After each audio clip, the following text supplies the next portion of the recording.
Terus ada juga resiko gue jadi nggak konsen saat present kameranya.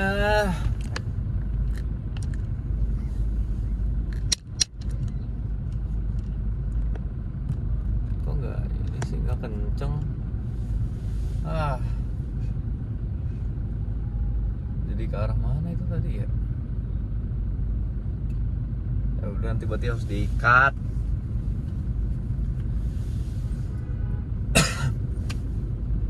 Ya jadi gue sekarang tuh lagi melakukan mitigasi resiko.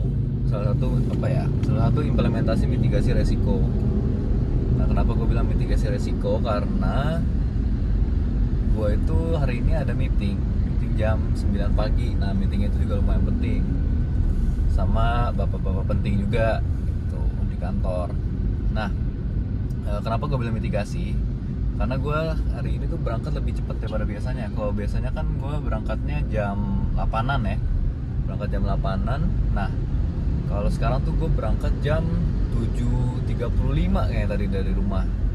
Cuma nanti ini sekarang udah jam 7.41 sih, karena videonya kan nanti ada kesalahan teknis lah. Nah, lalu apa sih gue ngomongnya?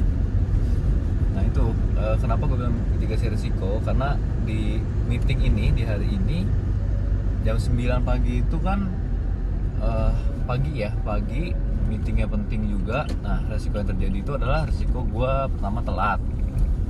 Gue bisa telat datang ke kantor. Nah, selanjutnya juga resikonya adalah resiko gue nggak konsen nih, karena gue merasa udah telat. Akibatnya jadi gue nggak konsen pas pelaksanaan meetingnya tersebut karena gue telat.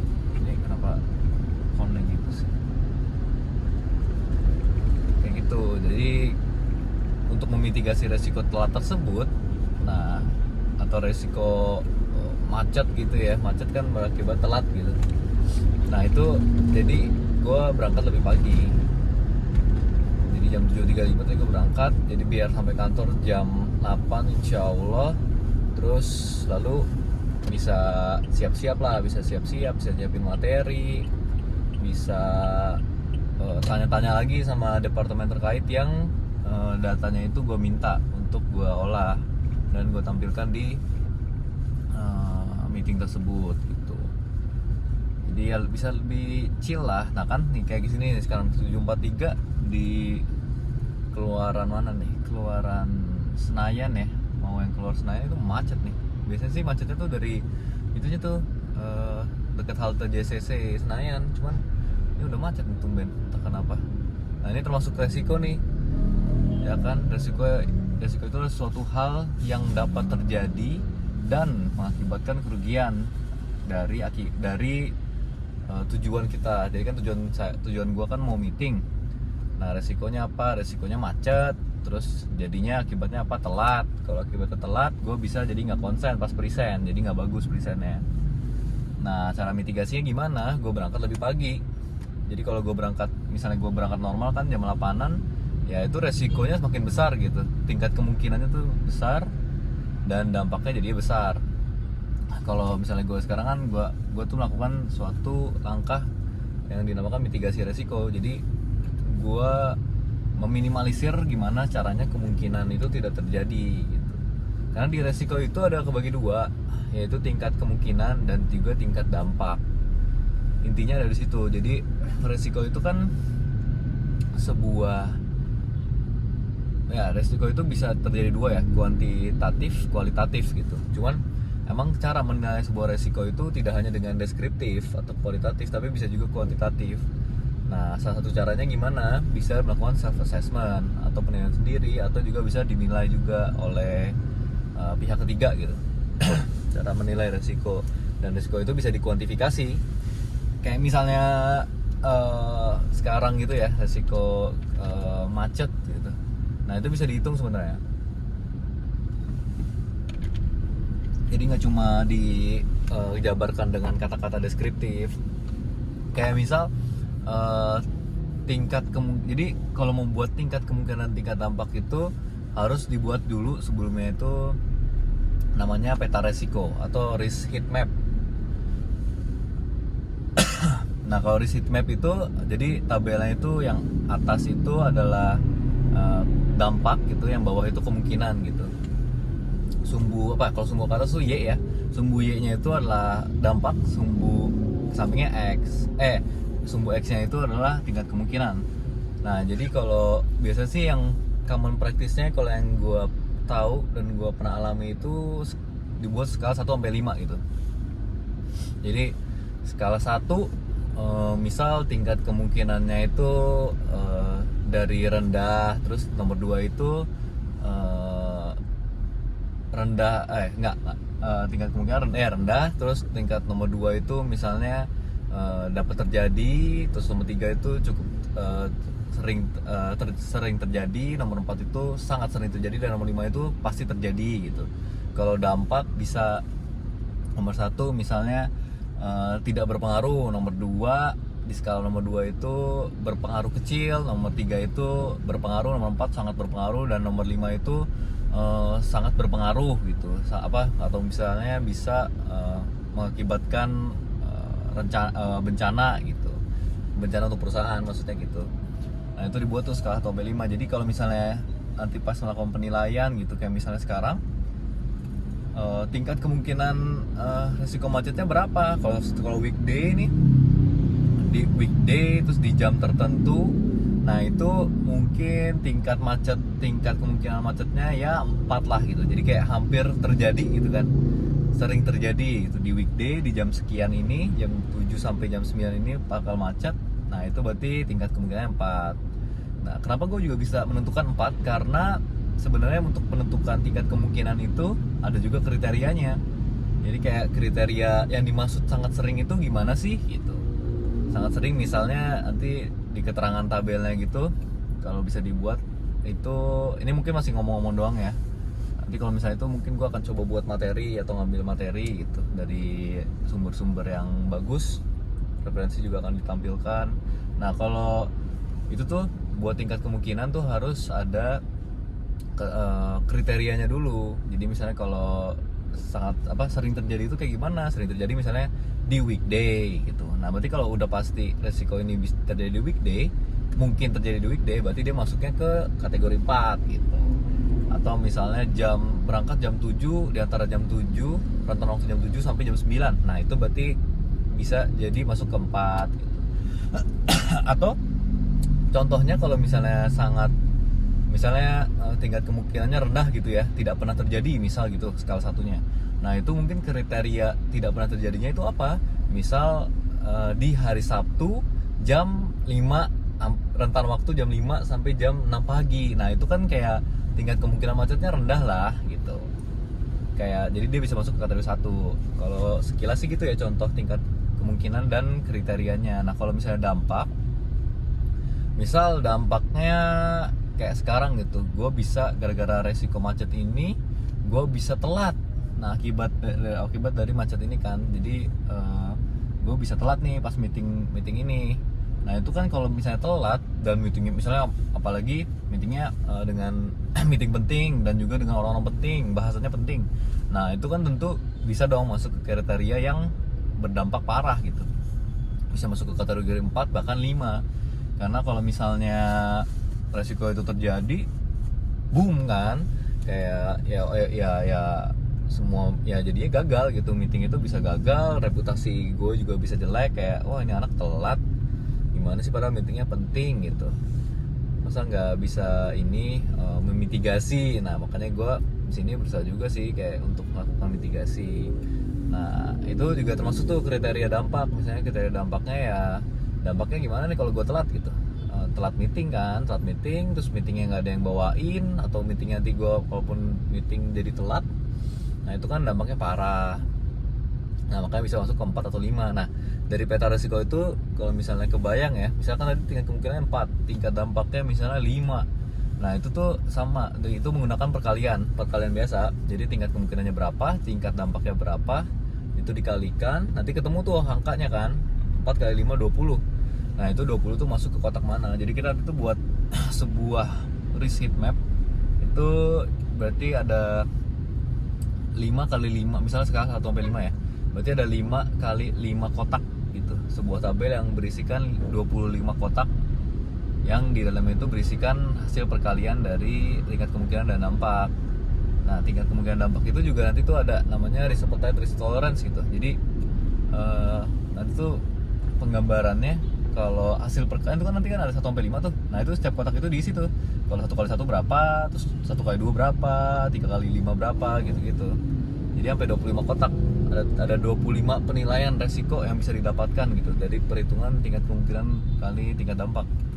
Nah, setelah dikali itu perusahaan atau organisasi atau bahkan individu itu juga bisa menentukan kalau misalnya batasnya tuh berapa sih gitu. Misal kalau commonnya itu kan di tengah ya, kayak kotaknya di tengah itu bisa kayak 3 kali 3, misalnya tingkat kemungkinan 3, tingkat dampak 3 itu 9. Nah, itu tuh ada tuh garisnya.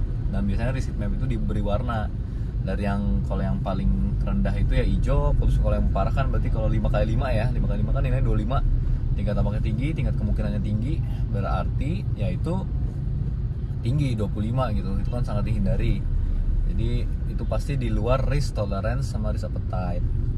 Nah, kalau risk appetite dan risk tolerance itu apa sih? Kalau risk appetite itu adalah tingkat resiko yang ingin diambil oleh sebuah perusahaan, organisasi atau bahkan individu.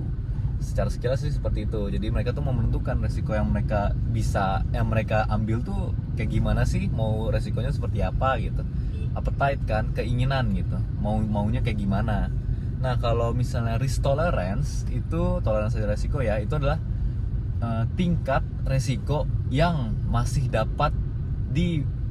dapat bisa ditoleransi oleh suatu perusahaan, organisasi atau individu. Jadi misalnya risk appetite-nya misal gini, risk appetite-nya penjualan tahun ini jangan. Oh, gini. Risk appetite-nya misal gini. Terjadi turnover karyawan sebanyak 50 gitu. Risk appetite-nya 50 nih gitu. Dari karyawan misalnya 1000 gitu. Risk appetite yang diambil oleh perusahaan itu 50. Jadi 50 mereka tuh 50 untuk karyawan yang bisa resign gitu di tahun berjalan misal gitu. Nah, kalau risk tolerance-nya misal 100 gitu. Jadi kayak risk tolerance itu pasti akan lebih di bawah sama risk appetite. Jadi misalnya resiko yang masih bisa ditanggung sama perusahaan. Jadi kan kalau tadi kan resiko si perusahaan itu kan memilih 50 karyawan yang resign di tahun periode berjalan. Nah, kalau misalnya 100, mereka sebenarnya masih bisa nerima itu, masih bisa toleransi. Misal 100 karyawan yang masuk ke yang resign di periode berjalan itu 100 gitu untuk risk tolerance-nya. Jadi mereka tuh masih bisa menerima hal tersebut, risiko tersebut. Nah, tetapi kalau misalnya lebih dari 100, nah itu berarti udah masuk ke di luar dari limit resiko mereka tersebut. Dan tentunya di situ harus melakukan sebuah perlakuan resiko. Nah, perlakuan resiko itu kalau secara singkat tuh kalau nggak salah ada 4 ya. Kalau yang gue baca tuh, yang gue ingat tuh ada 4. Ada ACAT. Nah, itu ada pertama itu accept atau menerima resiko.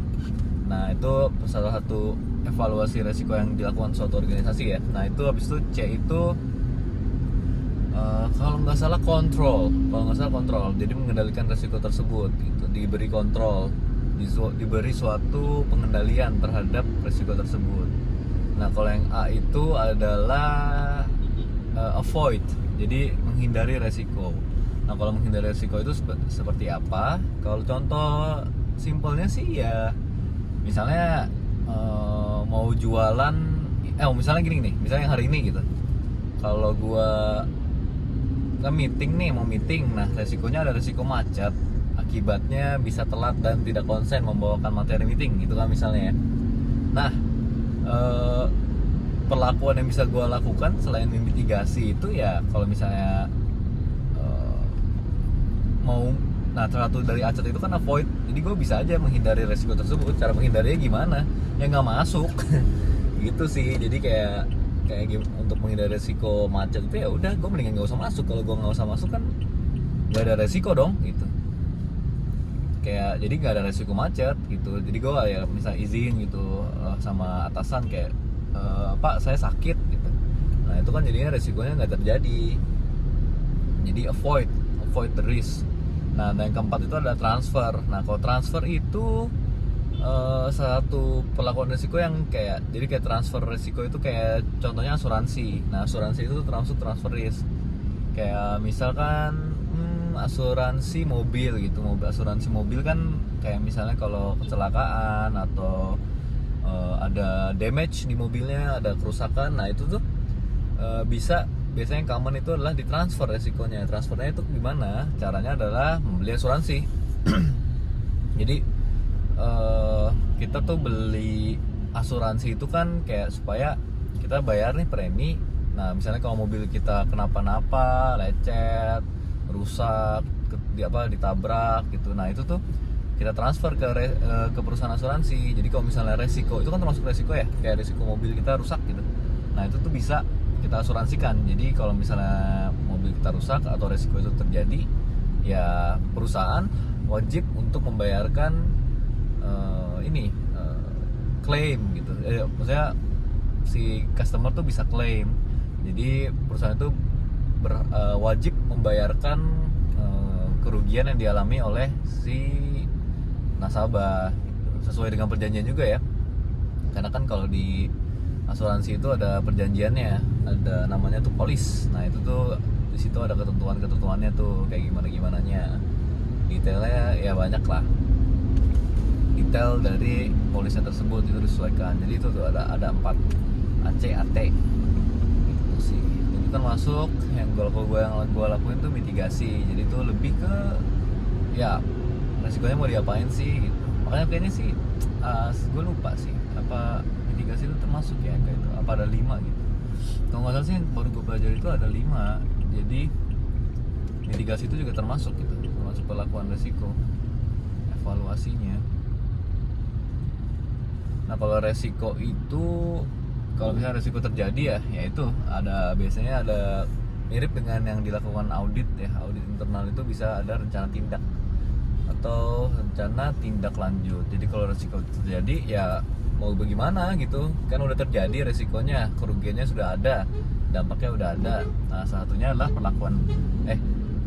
adalah apa yang harus bisa dilakukan oleh organisasi, perusahaan, atau individu itu untuk memperbaiki resiko tersebut. Bisa dengan action plan, rencana tindak lanjut. Harus gimana sih ke depannya gitu. Atau cara yang lainnya tuh ya mau perbaikannya mau gimana nih gitu. Resiko ini mau ditekannya gimana. Seperti itu sih. Kayak ya itu sih sehari-hari itu banyak resiko kan. Kayak misalnya kita ke kantor aja itu ada resiko telat, resiko macet, terus resiko orang-orang nyebelin di jalan itu bisa, itu termasuk resiko gitu. Kita hidup dengan dikelilingi oleh resiko gitu. Resiko itu akan selalu ada.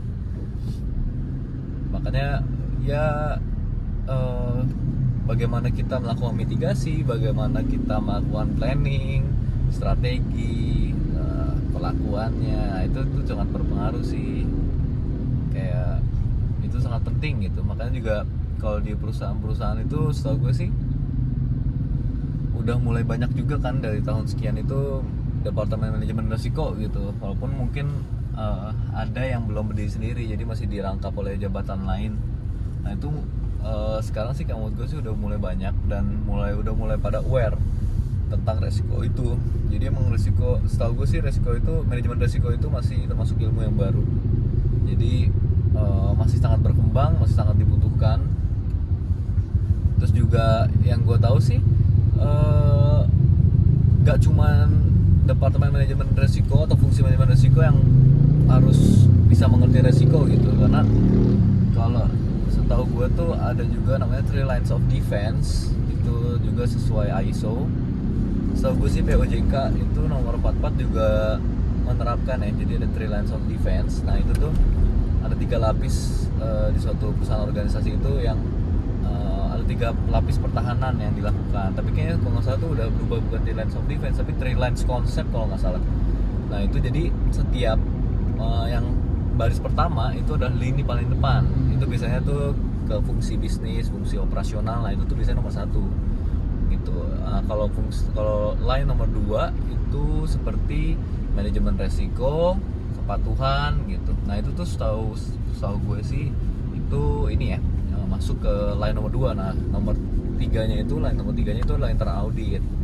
Nah makanya kenapa semua departemen atau fungsi itu juga harus mengenal manajemen resiko ya, karena mereka termasuk dari three lines of defense tadi yang tadi gue sebut itu. Jadi karena semua orang harus paham resiko dan semua orang itu harus bisa mengelola resiko gitu. Karena ya manajemen resiko itu tidak sedewa itu juga. Apa kayak nabrak, nggak nabrak sih, senggol aja. Jadi kayak karena manajemen resiko kan dia tuh nggak se-OP itu gitu, nggak se-overpower itu untuk mengetahui setiap proses yang ada di tempat lain atau fungsi lain.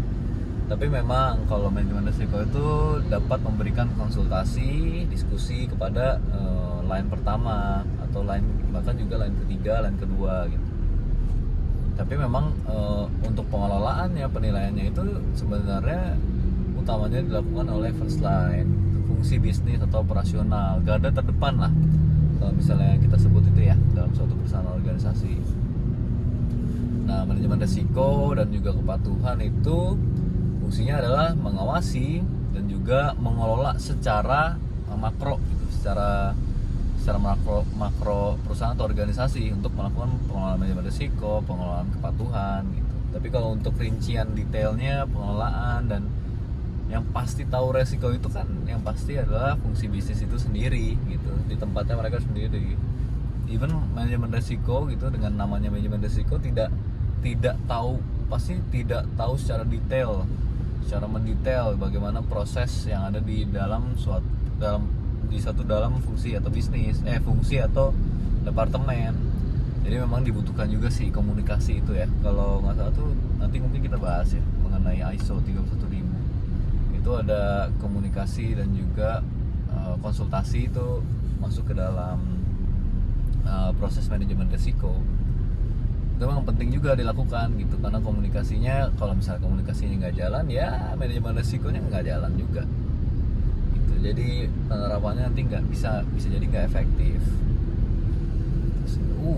Udah nyampe jam 8 ya, lumayan lah ya, ada waktu 1 jam kurang untuk siapin materi, belajar lagi. Takutnya ada yang tanya yang gue belum tahu. Siap-siap ya, padahal kalau intinya sih, tapi pertanyaan dari anggota meeting ya tidak bisa ditebak gitu. Mereka bisa menanyakan apa aja ya. Pada intinya sih ini juga jam terbang dan juga proses belajar.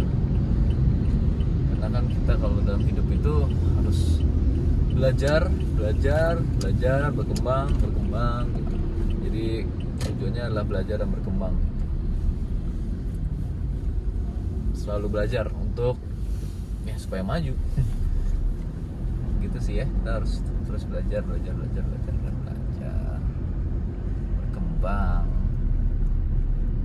Ini udah sampai sih.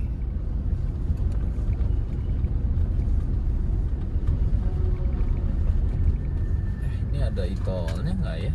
Kayaknya nggak ada deh. Gue harus ngisi nih. Ada sih di sini. Bentar.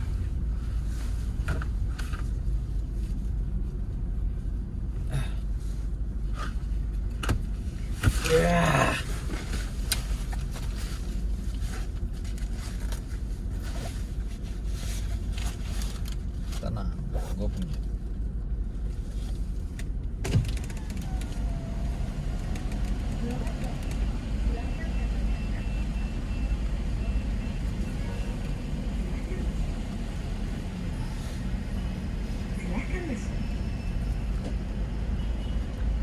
Gue udah nyiapin mitigasi resiko lagi. Jadi gue udah ngisi di sini kartu non tunai gue kemarin kan habis gajian, jadi gue udah bagi duluan ke kartu non tunai. Jadi kalau misalnya gua ini kayak kartu e-money yang nggak di mobil, setahu gua nggak ada, jadi ya gua pakai cadangan.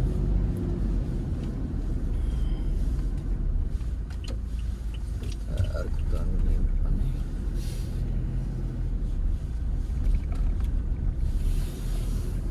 Kok dia hazard terus?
Sepi.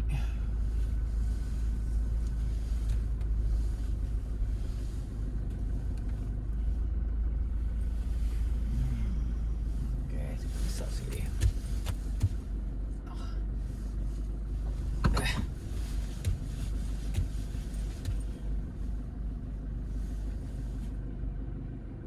Ya kurang tajam.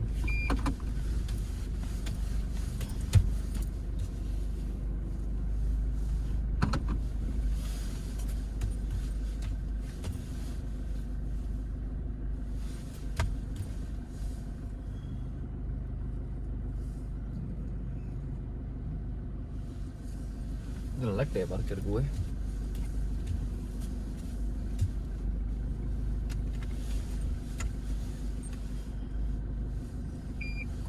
Kanan deh, gue sih mau ke kanan sih.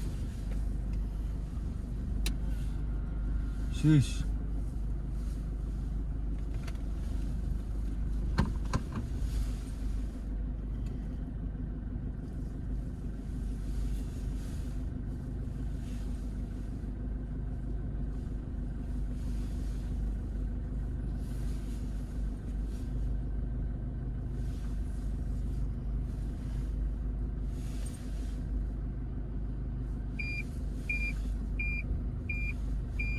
Dah.